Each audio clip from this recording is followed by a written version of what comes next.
Ko'pchilik ota-onalarda farzandim nimaga o'ziga ishonchi yo'q, nega qo'rqoq, uyatchin, gapini eplab gapira olmaydi, lapashin, bo'shashgan bola deb shikoyat qilishadi. Mana shu farzandlarda o'ziga bo'lgan ishonchni orttirish uchun nima qilish kerak degan savol meni doim qiynardi.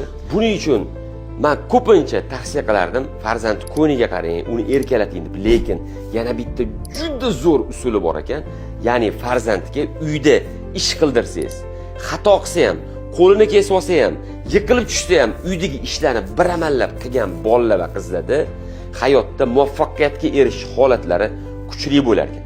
Garvard universiteti 75 yil davomida o'tkazgan tadqiqotida, ya'ni uyda ish qilgan bolalar ko'p holatlarda hayotda katta muvaffaqiyatlarga erishgan. Va bundan tashqari yana bitta tadqiqotda 10 mingta bola bilan tekshiruv o'tkazishgan psixologlar va shu 10 mingta bolaning ichidan uyda ish qildirilgan bolalar uyda ish qildirilmagan bolalarga nisbatan o'ziga bo'lgan ishonchi juda yuqori bo'lgan va hayotda katta yutuqlarga erishgan. Uyda ish qilgan bolalarda mas'uliyat hissi bo'ladi, disiplina, tartib, intizom bo'ladi. Eng asosiysi maqsad bo'ladi. Hozirgi kunda ko'ryapmiz, bolalarning ko'pida maqsad yo'q.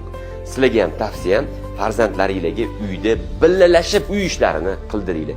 Hattoki boy bo'lsanglar. Agar farzandimiz hayotda katta muvaffaqiyatga erishmoqchi yoki